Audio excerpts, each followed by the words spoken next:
and welcome to the pod. I'm your host, Grace, and with us we have Ramita, who's going to teach us all about how to become an entrepreneur in the education sector. Thank you so much for joining us. It's an absolute pleasure. Thank you so much for having me. Oh, I'm so excited to hear all about this. So first of all, just tell me what you do as an entrepreneur in the education sector. Yeah, it's a good question. I'm sort of a jack of all trades, master of none, maybe. But my background is in education. I've been a middle years specialised teacher for many, many years. And in England, there is no such thing as middle school. So it generally means upper key stage 2 kids, ages 9, 10, 11. So that's really where I was, what I was doing for a very long time. And took it outside of the school space by creating a different type of education platform.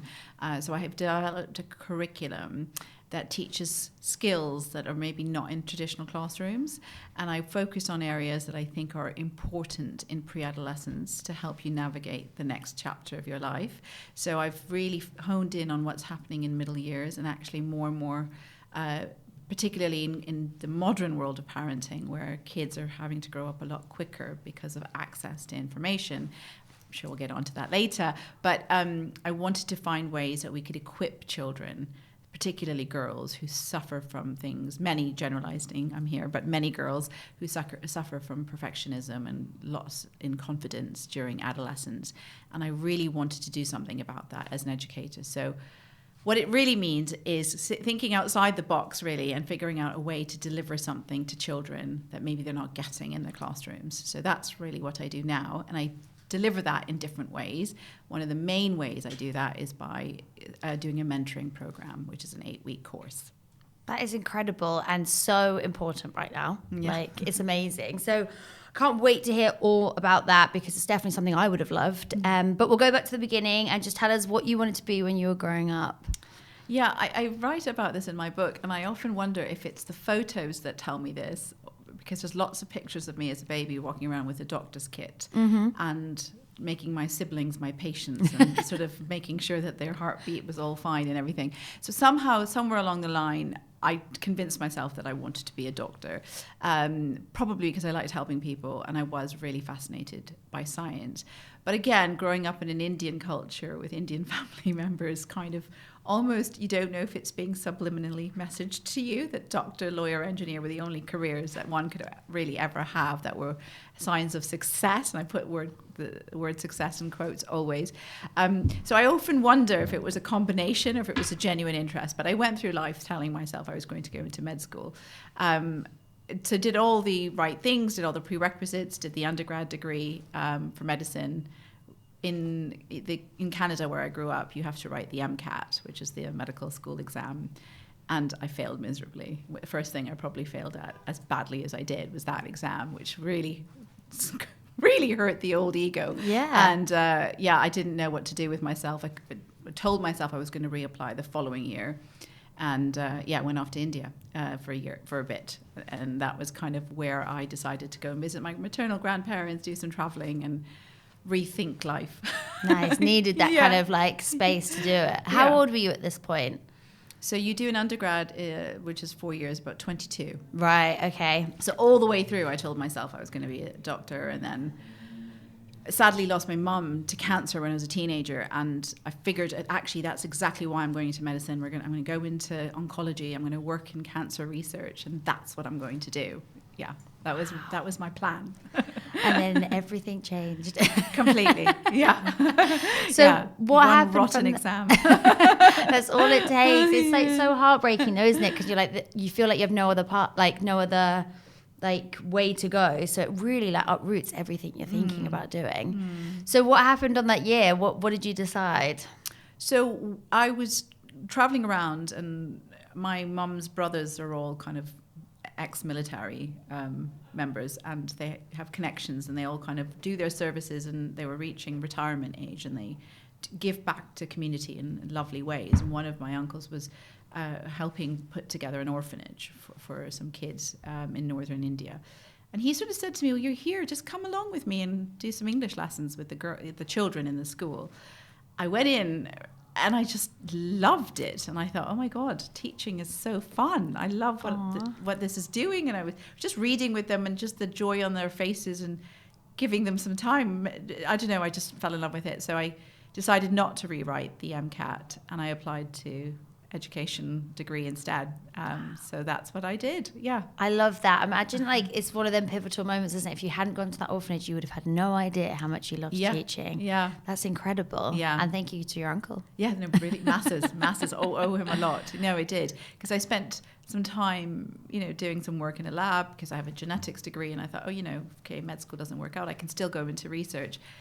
And I found it as dull as anything. Really? I know it's amazing for lots of people, but for me as a person, I think I needed the interaction with people, and you just spend a lot of time on your own with, PCR machines and pipetting things. And I just thought, can I spend my life doing science in a way that isn't with other humans, in the way that I wanted to? So no, and teaching just brought something to me. It gave me life, it gave me joy, and I just thought, right, that's the career I want to try and pursue. I love that. So you went back to study and went into teaching? Yeah, so I did my degree at that point in Bachelor's of Education, as they call it, and I specialised in middle years. Yeah. Wow, I love that. And so how long did you teach for? Oh gosh, I was teaching up until last year. Even though I started Elevate 5 years ago, I sort of dipped my toes back in, thinking I could run a business and be in a school. Very difficult, as I learned, and while you're also, trying to balance things with your family.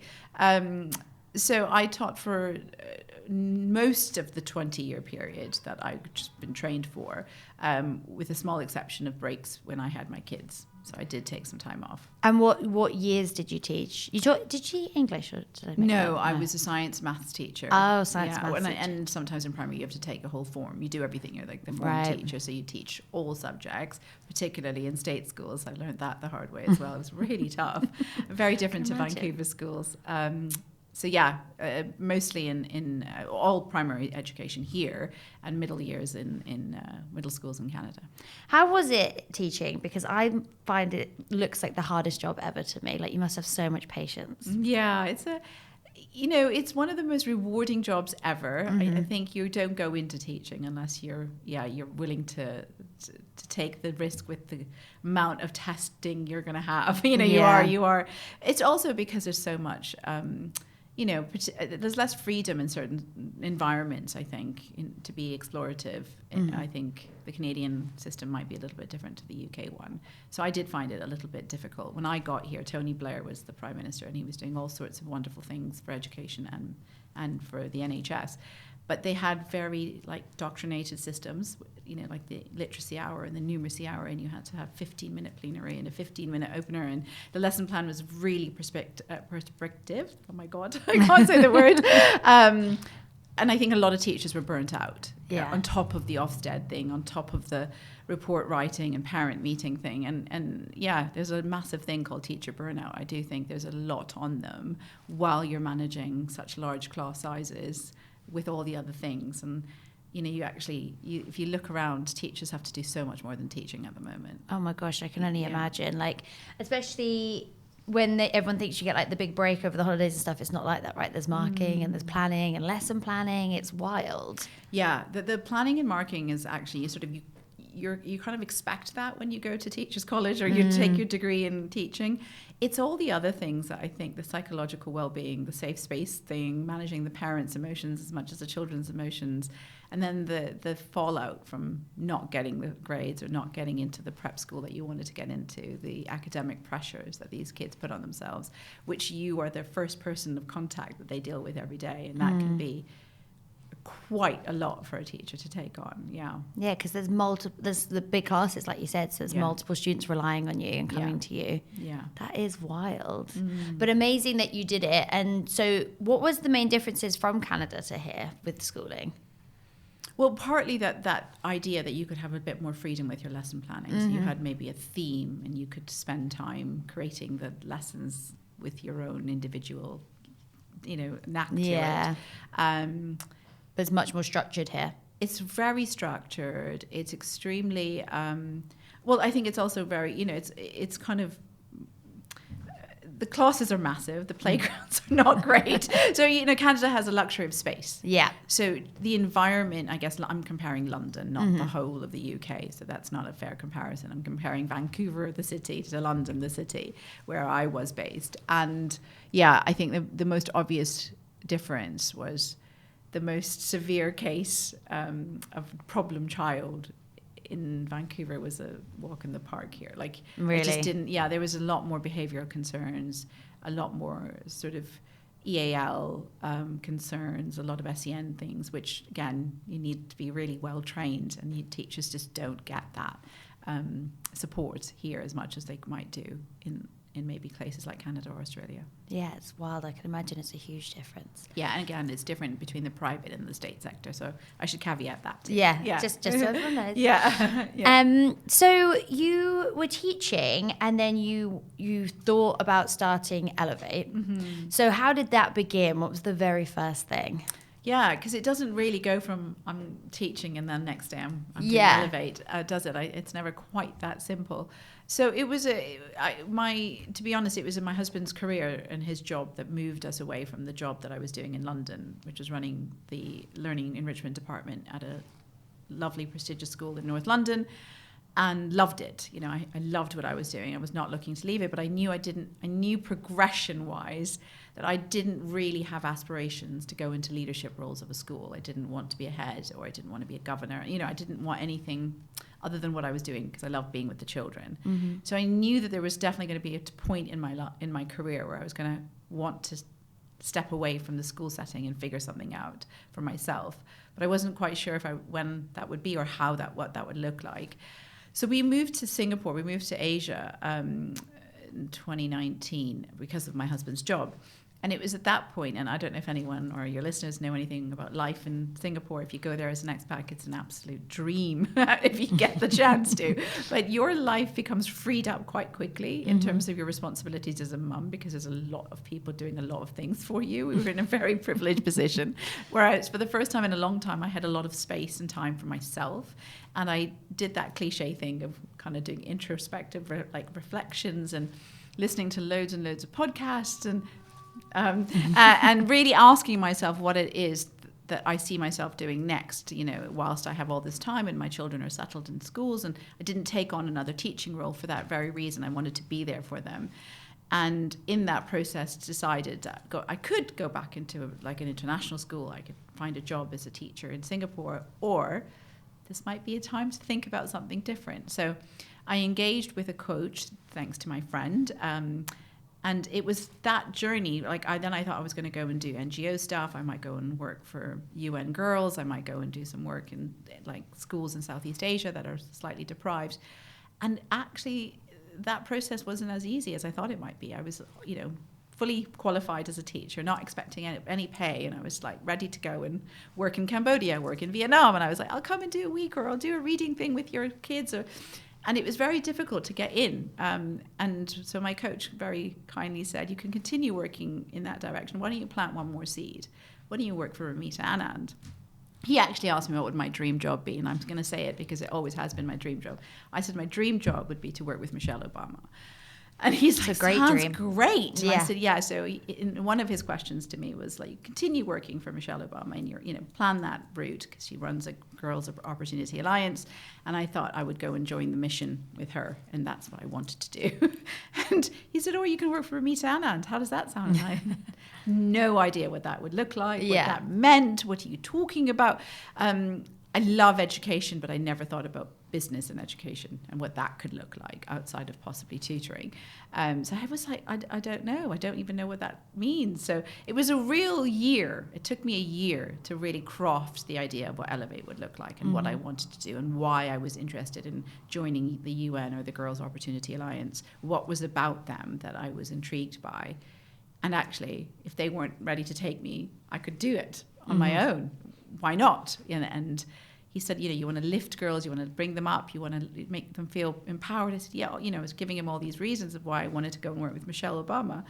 And somehow Elevate came out of all of those conversations and thinking. I love that. We speak so much on the pod about advocates and then one conversation that changes everything. And having that where you're actually, I've never thought about working for myself, but I could do it. Yeah. And that's so nice. Yeah. And probably also quite scary.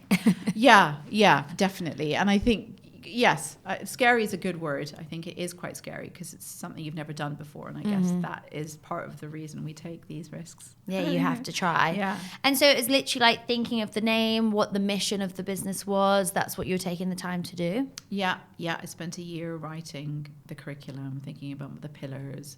I joined an entrepreneurship course because I was like, what on earth, do I know about business? I took one stats class, maybe one econ class. I don't have a clue what it means to have your own business.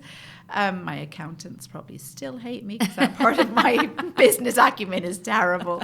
But my passion is real. And I think that's the thing that keeps me going. And I love what I do every day. Yeah, that shines through. And that'll make a difference with the kind of people you're working with as well. Like working with young girls, they want to see that. They want that example of loving your job. And that is so wonderful because you also want to know people want to be there for you. Then, you're not being forced or anything. You're doing this because you love it. So you started it in Singapore. Yeah. It was my official company was launched in Singapore. Wow. And when did you come back over to the UK? So it was 2019 when we moved there, and it was a course of that year. And you guys can all remember what happened the following year. It's a big year. And suddenly I'm putting Elevate into the world, and boom, there's a massive mental crisis going on in every part of the world. And I was just thinking of doing it with children in Singapore because the idea of doing an online curriculum didn't even cross my mind. And I started getting inquiries from kids in Australia, kids in Canada, kids in New Zealand. And I was just like, what is going on? It's sad, but it was true, So I started doing it on Zoom. That's how it all kicked off in terms of being able to reach children. And what exactly are you doing on Zoom? So there was an 8-week course. I developed the books, I developed the interactions. So it was still very teacher-based in terms of the educational part of it. Each lesson had a lesson plan, but I made it very bespoke for the student that I was dealing with and looked at the worries and concerns that the parents and the girls had for themselves to try and bring some positivity and tools in which you can use neuroplasticity, my science background back in there, did a lot of work on how you can work with an adolescent mind that is restructuring and rechanging and developing, and what kinds of things girls are facing that are slightly different to maybe what we were facing growing up, and why there is such a disconnect between parents and their teens and tweens at this point, making the crisis a lot bigger than it has been in the past. Because adolescence is tricky all the time. I don't think it's a new phenomenon, but it's definitely hitting girls in a way that it hasn't in the past. Yeah, and dealing with so much stuff every day. I mean, the comparison, even online alone, is wild. Yeah. And that's so good that you were really able to be dynamic and be like, I didn't expect to be online, but I'm going to make it happen. And that is probably really important when you're starting a business, right? You kind of have to just ride the wave. Pivot. Ride waves, pivot, do what you need to do. And it was great that it worked. I made a thing of it, and at that time influencers were really doing the unboxing thing. So it was kind of a fun way. I would just make this package into something quite exciting that was coming from the Elevate superhero headquarters, and the girls would unbox this package, and it would have lots of different things for them to be excited about before the program started. What a lovely creative idea. Yeah. That is so good. Yeah. And how are people finding you? Like, you set up a website? Is that like the main thing that you did? Social? Yeah. I mean, I'm still hoping more people will find me. Because I want to get to as many girls as possible. But yes, it was word of mouth initially, I guess, and then getting out to your network, talking to anyone that talks to you, the parent groups. I did have a few articles published in local parenting magazines in Singapore that allowed me to meet new people as well. And then we moved back to the UK, and that's where the majority of my teaching practices were. So a lot of my contacts and old families that I've worked with, or kids that I've taught, or head teachers that I've worked with, knew of me. So it was kind of at that point that I started thinking about how can I bring Elevate into schools. So we grew the one-to-one thing, and we took it into delivering programs and workshops for kids in schools. And so that is literally like reaching out to your network and being like, I've got this workshop, and it kind of all rolls from there. Yeah. And what does the workshop entail? Depends. So it's very much based on the school's needs, but at the moment, especially if it's girls' schools, a lot of the work is around resilience building, particularly in social conflicts and social dilemmas. And that seems to be the thing that girls are suffering from. And understanding how to navigate friendships. I think communication styles with young people has changed drastically, and understanding nuance, context, empathy, all the things that we work on in Elevate is getting lost. And so the social, and obviously the biggest problem with kids now is that they don't really switch off. Yeah. So if we had an argument with a friend at school, it was left at school. Yeah. It's to wait till the next day. Yeah. Yeah. And by then everyone's cooled off, and you've kind of forgotten about it, and you're sort of playing again in the playground or whatever you're doing. And now I think your messaging or your text DMing, and you're kind of, it's still happening, and you can't really break away from it. So that the spillover of that in classrooms is huge. Yeah. Because then the kids are struggling to focus and concentrate in classes. So a lot of schools, when they do request workshops, it's mostly to do with helping them understand that. And then the other part of it that I do is really helping, especially year 7 girls who've started a new school, how to start with feeling less like that transition between primary and secondary, and how to feel elevated, even when you're doing something new and scary. I would have loved that, because even the leap from primary to secondary is so huge. Like, it's a different world. Totally. And you go from being the oldest to the youngest in this huge school. So that is amazing. With everything changing all the time, are you constantly adapting what you're delivering? Like, because I'm sure the school, social media, everything moves so rapidly, I feel like. Yeah. So it's always really important for me to take time with my client, so the school or the parents, to really understand the needs of what they're looking for. And if it is, we're having a real problem with social media or bullying or online bullying, or we're having a real issue with kids understanding kindness, it seems to be gone, or the parent group is really struggling, and could you do something for the parents? So, it is a partnership. That's why Elevate works. I think I always talk about it in a sort of triangular system. There are 3 points to a triangle, and you kind of have to connect the dots to get the full shape of the triangle. And that's very much how I see Elevate. There's the Elevate program, there's the girls, and then there's either the schools or the parents. We all have to work together to try and give them the same messaging, because one lesson of anything would never make the change that you're looking for. But so for example, I think 2 years or a year and a half ago, I just got inundated with requests on talking about TikTok and the dangers of the skin routine, because parents were going nuts over this stuff. Kids were going, absolutely bonkers about trying to get into Sephora and buying all sorts of stuff. So it was down to the trend, of what was happening at the time. And that's the talk might have included examples that were relevant for the children at the time, because of what's happening in the media. So you kind of get that, and then you're like, okay, I'm going to pull together a response. You do your research, and then you deliver. Wow. Well, it's the same kind of principles of how you take information. What empathy really is your point of view. So what people are doing on Instagram or TikTok is taking their point of view and monetizing people on their vulnerabilities, and we want girls to use critical thinking skills. We want girls to ask questions, and that's what it takes to be an active listener and to be a responsive friend, and make sure you show up with the right questions. And I think, so it's just similar principles, but I just apply it to the example that's relevant at that moment for the girls, so it resonates with them. It's amazing. And I feel like, I don't have kids, and I don't know people in schools and stuff like that, but it feels like there should be more of this. Oh, thank you. My website here. We'll drop it all in the bio, guys. But you said you came back and you were teaching and doing Elevate at the same time. Yeah, that was.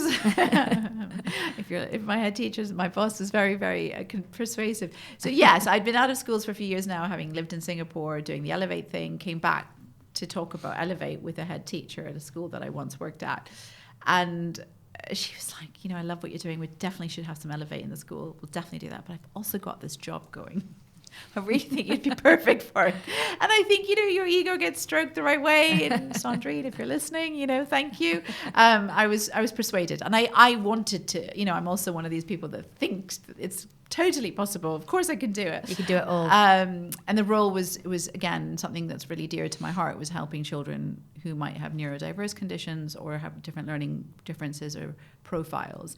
And again, I use my sort of background in neuroplasticity and the science behind the brain to really help girls understand that they can still achieve, and getting 10 out of 10 out of your spelling test isn't going to make you the best reader. It's not. You can find other ways to access this information. You need tips and tools. We just got to be creative. We got to think of how we can work with our brains, because it just thinks differently to everybody else in the class. So I was what is known as a Senko. And so that's what I did in that. And that's what I was doing previously before I moved to Singapore. But then the business was just too much, time consuming, and it just couldn't balance both. Yeah, I think so. I think when you're like, you very kindly said the word entrepreneur right at the start. And I think in anyone who is an entrepreneur, it's like your baby, right? You can't stop thinking about it. And if you are serious about trying to make to grow your business or somehow expand your skill set to keep getting better at what you're doing, because it is a version of that, isn't it? It's kind of put something out there, test it, redefine it, and reiterate it and get it better and do it again.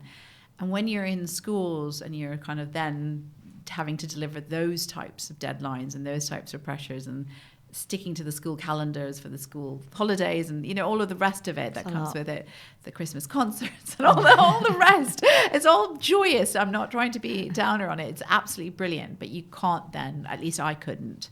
So I was spreading myself out too thin between both. Yeah, so I had to make a decision, and I'd kind of seen Elevate through this far now, and I didn't want to. Yeah, I didn't want to let it go. And I can imagine it's also a bit scary, because you also have that thing of like a regular income from that job, whereas the business, you kind of have to keep working at it, otherwise you're not going to get it. So I can imagine it's scary. So it's a brave decision to make. Yeah.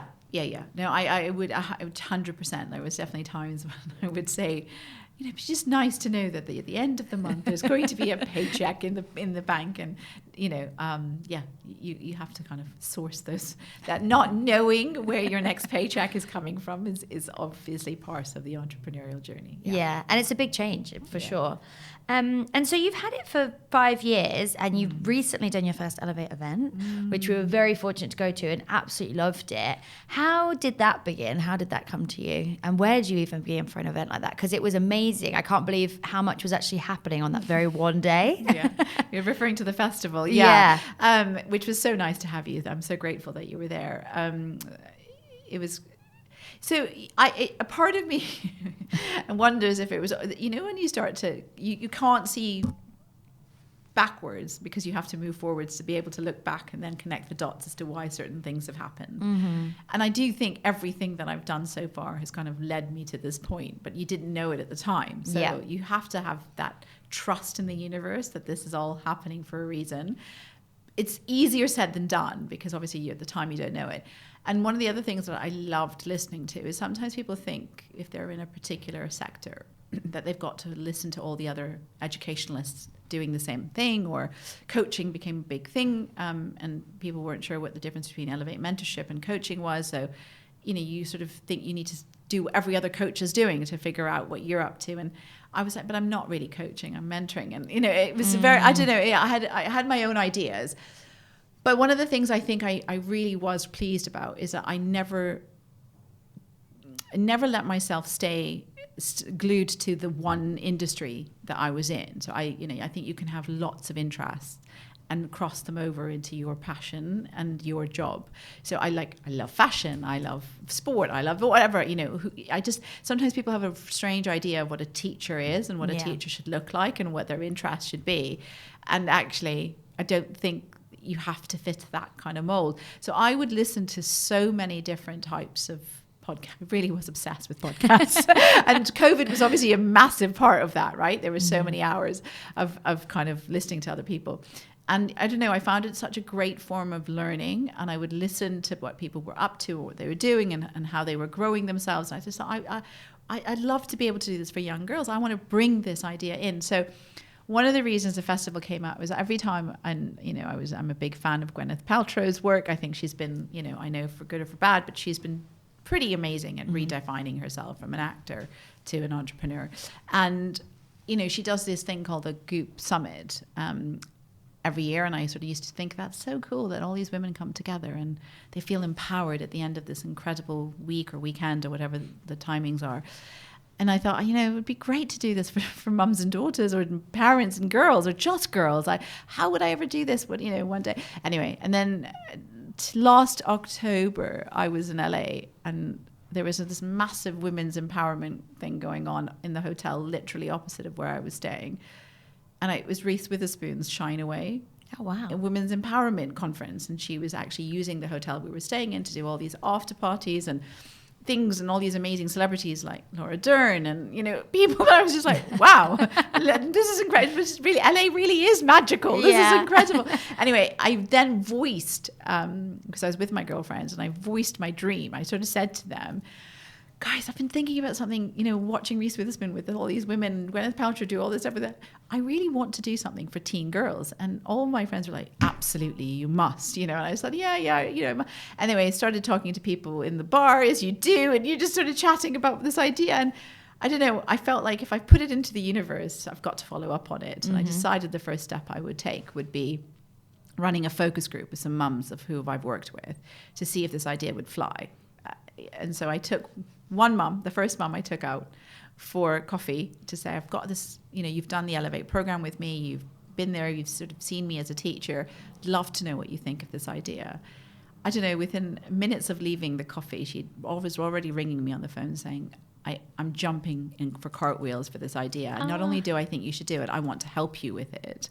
And that was the starting point of creating a team of people, thanks to this lovely lady, this lovely mummy, who believed in it so much, has a tween girl, has two tween girls, in fact, and was all into the mission. And I felt like this was the universe's way of saying to me, okay, you've got to do something and bring it to life. And when you get that support, it's hard to pass that by. Yeah. Well, it was just kind of surreal. You just think I just thought it might take a year. So that was last October and we had the event this October. So from the sort of idea of voicing it, so sort of big thing, I know it sounds woo-woo, but really bringing it out, saying it out loud, putting it onto a vision board, these things really do work. They happen. Yeah. And it's amazing because you pulled so many different elements together of it. And is that like, you had Lipsy there and you had the graffiti. Is that literally like you brainstorm ideas, you reach out to people, and that's literally how you keep going?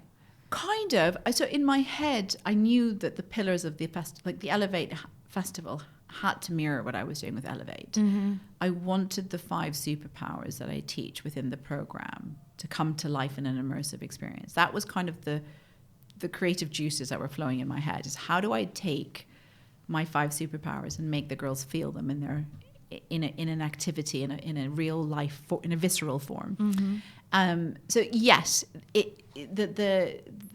the kind of the graffiti stuff was something I loved. When I sketched some of the girls, in my workbooks, I saw each of my superpowers has a little graphic, an icon. And before I worked with this lovely graphic designer to help me come up with the visuals for these superpowers, I gave her, I think the girl that is confident has this. She's got really great posture. She's got a skateboard with her. She does not scared of breaking rules, all this stuff. So I kind of knew that I loved this idea of having a girl get on a skateboard and really wow the people that think that she can't skateboard. But it doesn't have to be just skateboard. It could be any sport. When I was a teacher, girls in football was a really big thing. They just didn't play. I mean, in Canada, there's girls in soccer is a very common thing, but it's only becoming more popular here in the last little while. When I first came here, no girls were playing soccer.